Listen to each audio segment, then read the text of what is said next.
Welcome back to another episode of Hardcore Minecraft. In the last episode, we reeled off a big old list of things that we haven't completed yet that we said we'd do, and this episode we're going to carry on with some of those things because, well, it was quite a big list after all. But last episode we did do the interior of the tavern here, and as you can see, it still looks like a tavern. It's marvellous. I haven't actually done anything in between episodes. I do like the way this has actually turned out, and I think I'm happy enough with this to move on. And I did have some suggestions out the back here to turn this into more of a beer garden type thing, but I did actually decide against that because of the theme of the area. I figured putting in a beer garden in just such a tiny little area like that, I don't know, it just didn't really feel like the right thing to do, and that's why we've done it a bit more open. But between episodes, I've also done a little bit more on the coastline around here, and that does mean that we've only got this front side here left to do. So I think that's what we're going to do first, and I haven't really got any ideas of how I want to do this. Let's have a little look at the area here. I mean, it's a very awkward shape out here. I'm not really too sure what to do. We might have to bridge some of this gap a little bit. I don't really know. So,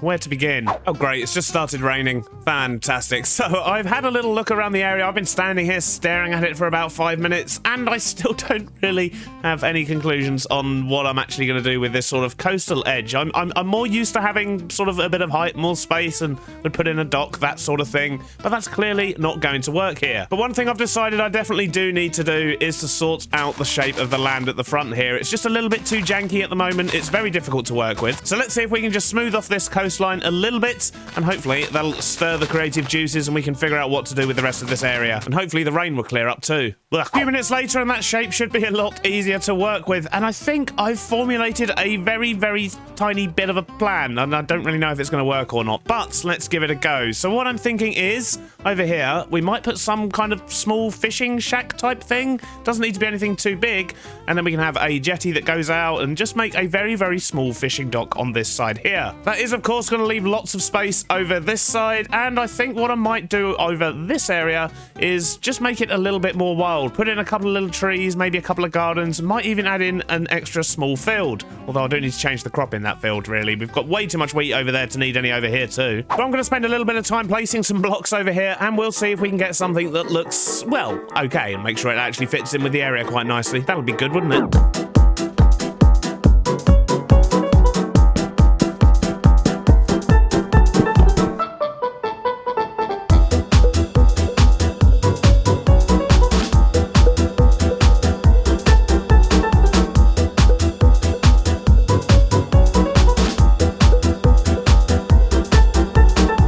Some good progress over here, and I think I've marked out the kind of footprint of this little build. I'm making it more of a small cottage, I guess, with a kind of fishing jetty type thing going off to the side, somewhere we can pull up the boats as well, and I'm just going to carry on playing around with this. It's all very sprucey as usual at the moment, but I do of course want to tie it in with the rest of the build, make sure it all matches up nicely, and then of course we need to connect it all up to the rest of the infrastructure around here. The very next step to do though will be to get a roof on this thing.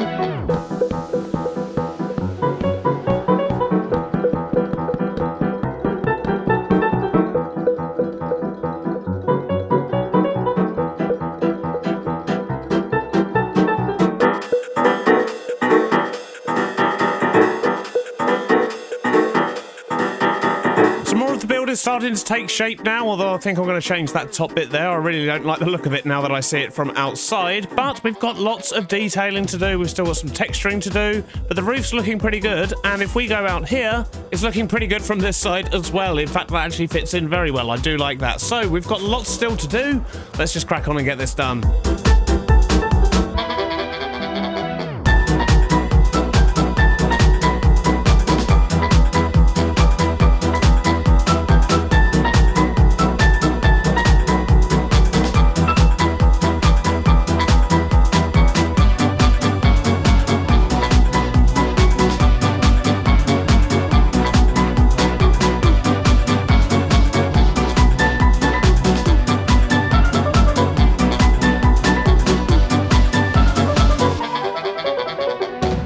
Too shabby. That's all looking pretty good, although I really do need to pluck up the courage to do some more custom trees. Although the azalea trees look okay, they're clearly still just default Minecraft trees, and putting in some custom trees will really help this area. So although we're crossing things off our list, I guess we're also adding some things to it as well. But I'm really pleased with how the fishing hut has come out. It's looking pretty good around here. It still needs a few small detailed bits. I just need to get some sort of put out fires, I think, just to adjust some of the heights of these little collections of boxes and things. And I've tried to add in some little details like sort of some fish on ice and kind of like a fishing net. I was going to use some cobwebs, but I don't actually have any at the moment. So yeah, I've just used these for now. But I think that works and kind of gives the effect I'm after. But once we got the hut and the path connected up, I figured we should probably start working out the rest of the land as well. So from this side, the island's actually looking pretty complete now. We've got the coastline in along the front here as well. And of course, I did blow up my front yard and I turned that into another small lake because I didn't really want to put a building in there and block the view that this house has of the ocean.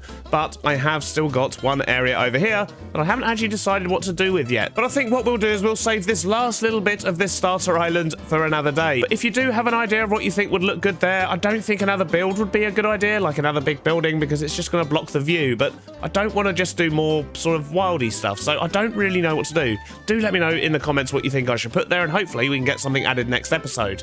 That is really close to my face. So with our starting island starting to look pretty cool, it's time we moved on to our next thing, and that I think is going to be the windmill I want to put in over here, because that's going to sit really nicely at the back of all these cornfields.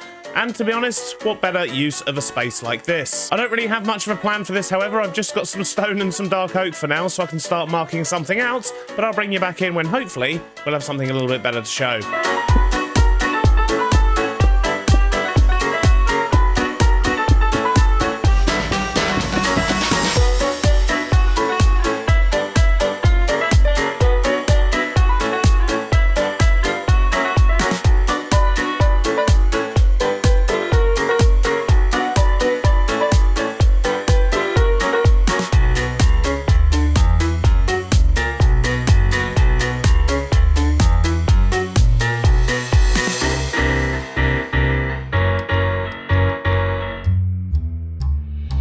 We're making some really good progress on the windmill over here. I think I've got the shape of the base in. We've also got a storage shed off to the side here where we're going to be storing some wheat and things like that. And we've got the ground floor in. But now I need to actually put the towery bit on the top. And hopefully we can get this looking really good.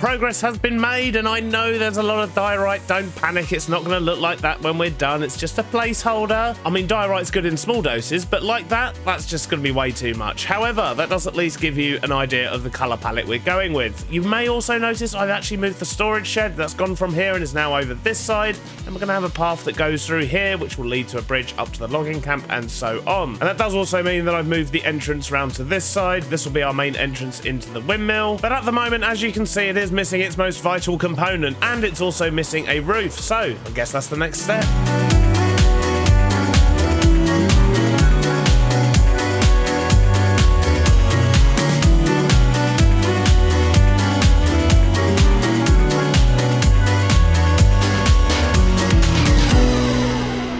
Well, I think shape-wise, that's coming along quite nicely. It is, of course, lacking a severe amount of detail, and this diorite, you can see why we couldn't leave it like that. It's blending in with the blades at the moment, which ultimately I wouldn't mind doing in a different colour, like a light grey or something, instead of this white. However, I just don't have any dye at the moment, so, well, for now they're white. But we've still got lots of work to do elsewhere on this build anyway. Although we've got the shape in, we've got absolutely no detail, no texturing, no windows or anything like that. But before we can do that, we do need to go get ourselves a few more resources. I need to make myself some concrete powder for this top area here, which means I need to go get myself some sand and some gravel, which hopefully won't be too difficult. But I also need to get myself a whole bunch of leaves and other bits and bobs to make this area look nice, because we do of course need to do the landscape around it as well, not just the build itself. We need windows, we need to sort out the floors on the inside as well, because I do have something I want to put in here later on in the episode, and it really doesn't need anywhere near this much space, but either way, at least we've got somewhere to put it. So let's go grab a bunch of stuff and things and try and get this thing looking a little bit fancier, shall we? So I spent the next few hours texturing the lighthouse, starting with the stone at the bottom, mixing in a bit of moss and some mossy cobble and bits like that, and then we sorted out the diorite wall, which I'm sure you would agree starts to look a lot better once we get rid of all that noisy diorite. I then added in a few windows, I sorted out the oak area as well, put some windows on the corners, and the last thing to do was to add some lights because it was looking a bit dark. I also spawn-proofed all of the roofs to prevent any accidents and then filled the storage sheds with some hay bales and a few other barrels and chests and things like that. And that brings you up to date with where we are now, and this is really starting to take shape. However, I still haven't harvested a bunch of leaves, which is definitely something I need to do because this is definitely lacking a little bit of foliage. I also still need to sort out all the landscape around the back here and even out the front as well. There's a few patches where I haven't sorted anything out yet, like here. So let's quickly harvest a bunch of leaves and see what we can do.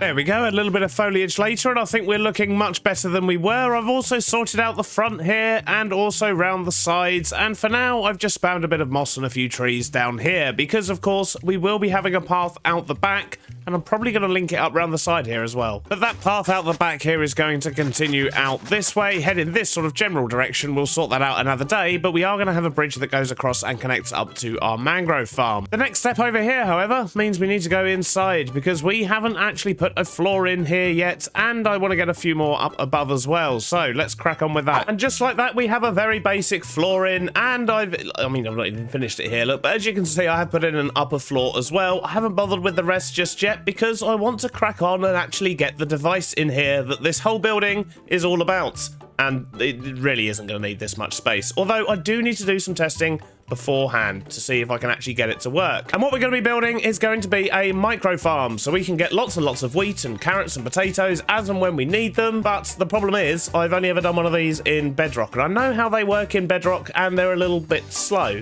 but I'm pretty sure in Java you can do faster ones. But I do need to do some tests before we actually do anything. So let's dig a little hole. Let's just put some water in there. We'll put a block on top, and I think if we hoe that, is that gonna, nope, that's not gonna work. Okay, the water does need to go next to it. That's our first mistake. I'm pretty sure we learned that earlier in the series. So let's just do that and put the water there for now, and we'll just block off the back. We will hoe that, and what I want to test is darkness, because I'm fairly sure on Java, if we were to plant something here, which I can't, why can't I even plant that? Is that because of this, maybe?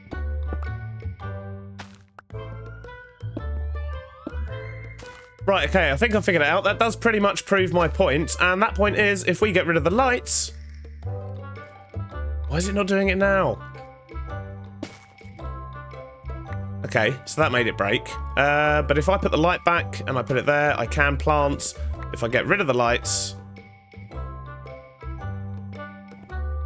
Okay, now I'm actually a bit confused. So if we do that...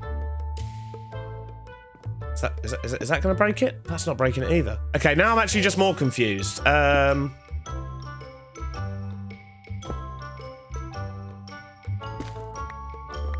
Okay, so it broke when I gave it more lights? I'm very confused about this whole thing, but if I remove that light, I can't even plant. But then when I put the light there, I can plant. And then if I block it off and then open it again, no, that seems fine. So if I block it off like that, and then open it again. Right, okay. This is confusing. Very confusing. I don't really know what's going on here. So, in theory, if we were to do something like sticky piston here, put a block there like that, and then we'll just put an observer clock on the back here for now. Okay, we're probably going to need to slow that down a bit.